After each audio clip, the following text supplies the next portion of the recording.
Hello and welcome to Holly May's Good Life. Today we're going to be harvesting the beetroot and turning these into this.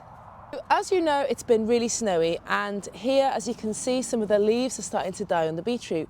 Now, beetroot are really hardy and these will be totally fine to continue to grow in the ground, but I do want to top this bed up. So what I'm going to do is take a lot of these away, maybe leave some in for the future, so then I can top the bed up.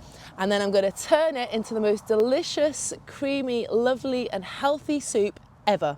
So with beetroot, they're full of antioxidants. They are really, really colourful veg. You can eat the leaves, you can eat the actual beet. And so picking them and then making a soup straight away is just going to be the most nutritious way for me to be getting those nutrients straight into my body. So let's get harvesting.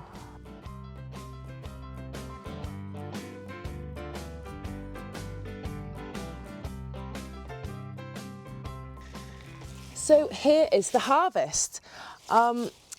This variety doesn't naturally grow much bigger than this, and I'm quite glad actually, because they get woody if they grow big, and I like to kind of pick them when they're about this size. We've still got some younger ones in there, and I must shove it in and see if what happens type of girl. So as you can see, these are maybe this big. You see, teeny tiny. I've just shoved them back in the soil there, see if they continue to grow, or at least they will store okay in that area there. I've put them all in one bit there, and what I'll do here is just to top it with some compost or some homegrown type compost stuff. So here we are with the beetroots. Now, this recipe calls for maybe 4 or 5 larger beets. So this is probably exactly the right amount that I need. And I'm going to make a salad later as well. So some of these younger, juicier leaves, as you can see there, I'm going to be just chopping those up into the salad. These ones, this is a good example. So you see the ones in the middle there, they're really nutritious and actually really sweet and lovely to eat. So that's what I'll do with those. And the rest, obviously, I'll just compost the leaves. So here is the harvest. Let's go get these in the kitchen and make the soup.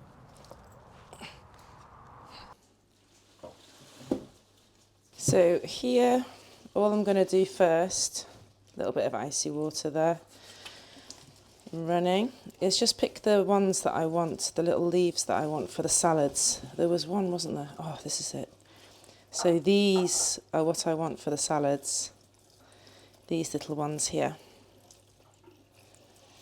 And as you can see, the slugs have been attempting them. Why? Because the slugs know which leaves are the tastiest. They do indeed.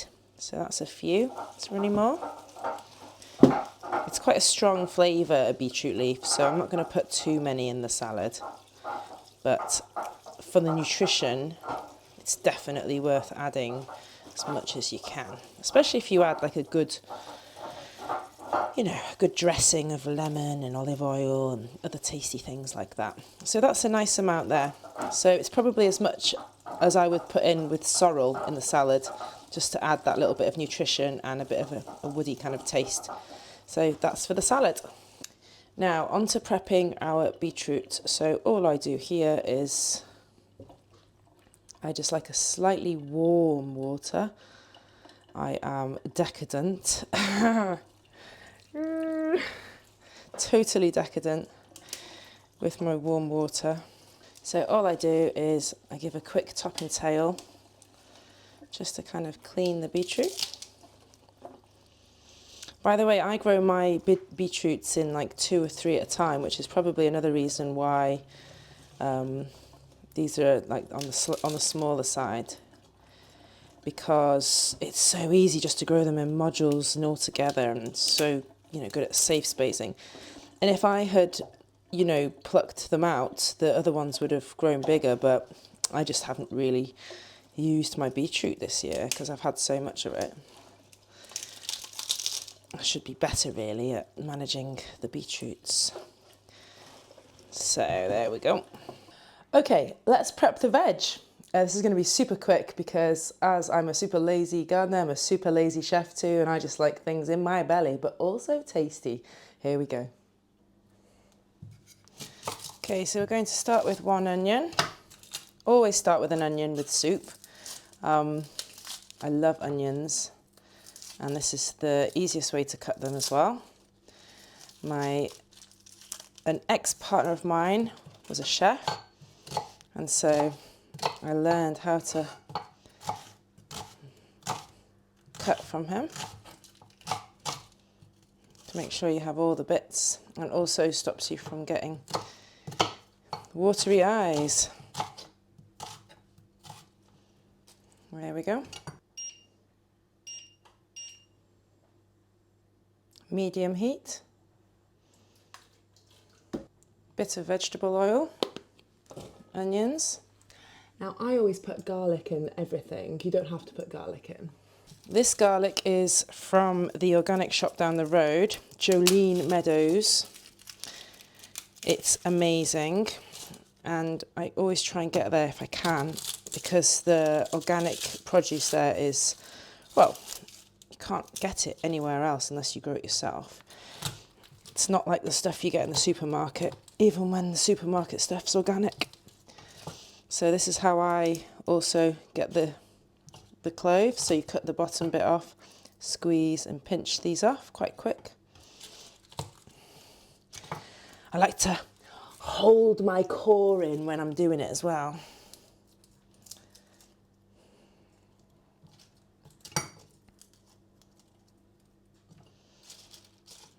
That'll be enough.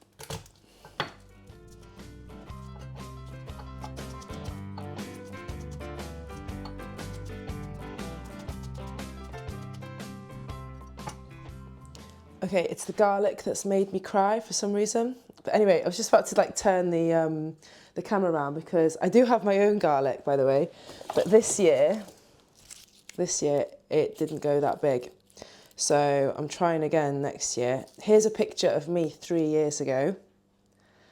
Yeah, so I'm used to growing a lot of garlic, huge amounts of garlic. So I was incredibly disappointed with last year's harvest. But anyway, next year's another year, isn't it? Okay, so in goes garlic too. Now that's on a medium heat. I'm just gonna let that simmer away. I'm gonna do the pig nose one first. Ink, ink, ink, ink, ink, ink, ink, ink. Look at these. Amazing, aren't they? Love them. I'm interested to know how this soup will turn out actually, what colour it will be. Probably like a light pink, whereas normally a beetroot soup is, you know, darker, isn't it? But you can get beetroot all sorts of colours. I'm going to keep some skin on.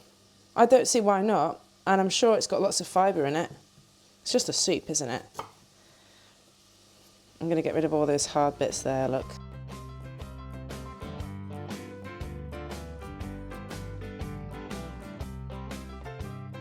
You know, if I get one more subscriber, I can do live. So this is the type of thing I want to do at live. You know, just basically a bit of cooking, bit of gardening, just doing it live so people can be on the journey with me. And like I say, I've not really got a filter, so it'll probably be quite funny.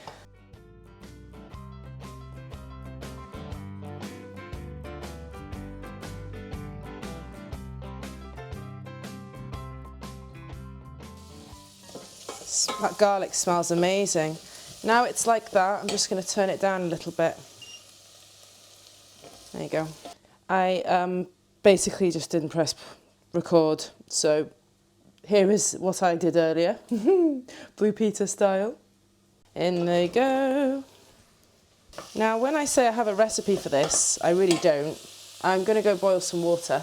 I have chosen to use, this is an awful angle, isn't it? Oh well, you've got me at this angle. I've chosen to use thyme, and I bought oregano in bulk because my partner's Greek. So thyme and oregano, and also this is, I love this. These are amazing. Very low salt, so great for kids, and also organic because there is all sorts of rubbish in stock cubes and gravy. Hopefully this is okay. I've seen lots of like videos on Instagram or whatever of people making their own stock cubes, but I just don't have the time. So yeah, I bought these, love them, the callow ones. So yeah, I'm going to put the herbs in. As with my gardening, so if you're after a specific recipe, go with what you feel, guys. I've got no idea. I just know what herbs I like. You don't even have to add herbs in this if you've got a stock cube. Oh, that does smell nice though.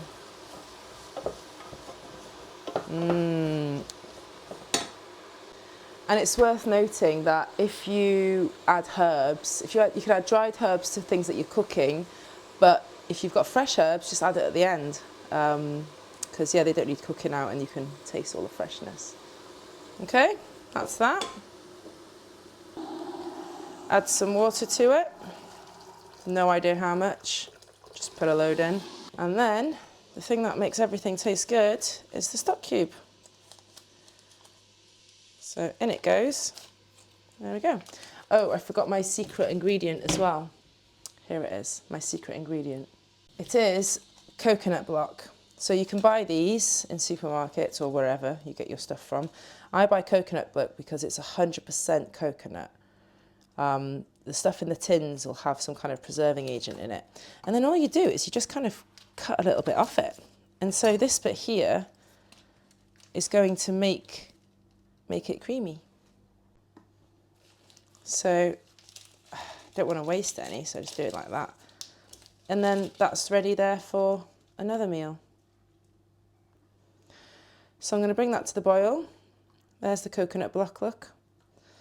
And that'll all kind of whittle down and boil up. And then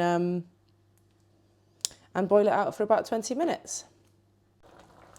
Now it's brought to the boil, I'm going to turn it down a bit and simmer it. Okay, it's been just over 30 minutes and it is not the colour I thought it would be, but I'm sure it's lovely. Does this look like beetroot soup?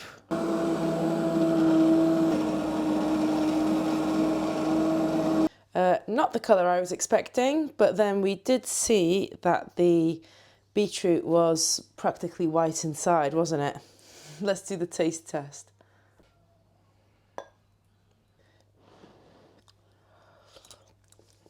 That is really nice. I'm gonna add more pepper and more salt, but it's nice. So there we have it. Thanks so much for watching. Subscribe if you want to see more. Bye.